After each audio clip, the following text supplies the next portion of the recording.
Go somewhere you don't understand.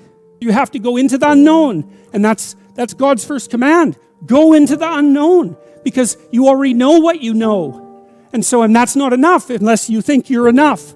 And if you're not enough and you don't think you're enough, then you have to go where you haven't been. Get away from your family enough so that you can establish your independence. And that isn't because there's something wrong with your family, but it means get away.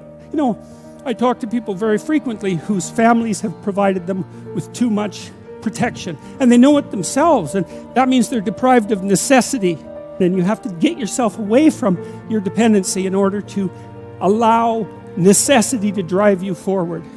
And that's to become independent and to become mature. We've been fed this unending diet of rights and freedoms, and there's something about that. There's something about that that's so pathologically wrong. And people are starving for the antidote, and the antidote is truth and responsibility, right? And it isn't because that's what you should do in some I know better or someone knows better for you what you should do sense. It's that's the secret to a meaningful life, and without a meaningful life, then all you have is suffering and nihilism and despair and all of that and self-contempt, and that's not good. And it's necessary for men to stand up and take responsibility. If you were able to reveal the best of yourself to you in the world, that you would be an overwhelming force for good, and that whatever errors might be made along the way would wash out in the works. If you forthrightly pursue that which God directs you to pursue, let's say, that all things are possible. And so we don't know the limits of human endeavor. We truly don't. And it's premature to put a cap on what it is that we are, what it is that we're capable of. And so you're already something, and maybe you're not so bad in your current configuration. But you might wonder, if you did nothing for the next 30 years except put yourself together, just exactly what would you be able to do? And you might think, well, that's worth finding out. But of course, that's the adoption of responsibility. There's lots in the world to fix. Everything that bothers you about the world and about yourself should be fixed, and you can do that. I have a friend. He lives in Montreal. His name is James Simon. He's a great painter, and he's taught me a lot of things. He's helped me design my house and beautify it.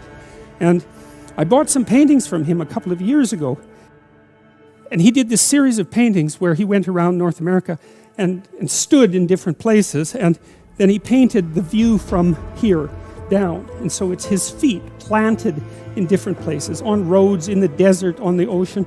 Yeah, well, he was trying to make a point, and the point was that wherever you are, it's worth paying attention. And that's because, so all these places that he visited, he looked at exactly where he was, standing by the side of the road in the desert.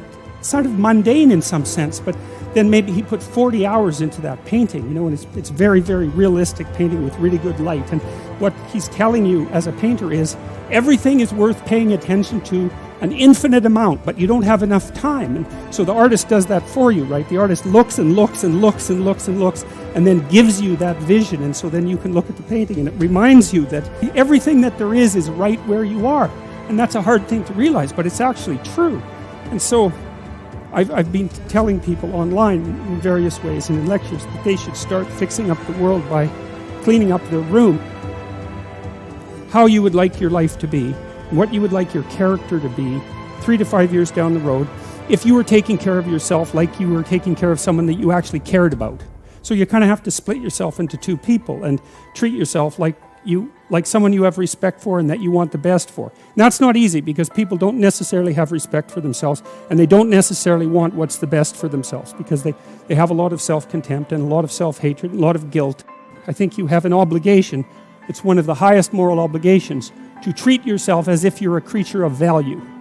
How you would like your friendships to be conducted.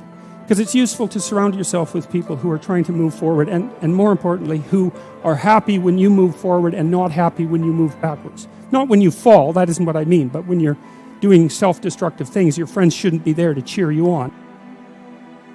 You look at the world through a story. You can't help it. And the story is what gives value to the world, or the story is what you extract from the value of the world. You can look at it either way. You're somewhere and it's not good enough. Right? That's the eternal human predicament. Wherever you are isn't good enough. And to some degree that's actually a good thing, because if it was good enough, well, there's nothing for you to do. So it's actually maybe a good thing that it's insufficient. And that might be why sometimes having less is better than having more.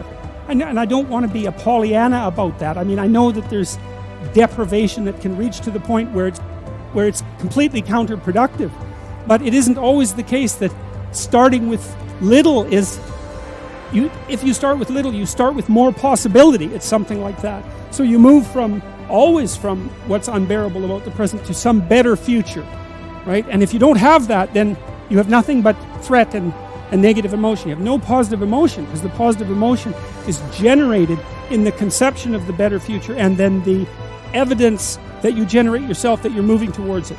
That's where the positive and fulfilling meaning of life comes. So you want to set up this structure properly. It's very, very important. And so what it means is that you want to be going somewhere that's good enough so that the going is worth the while. And you can ask yourself that. And, well, we know what's wrong with life. It's rife with suffering and insufficiency and deception and evil. It's all of that, obviously. Okay, what would make the journey worthwhile?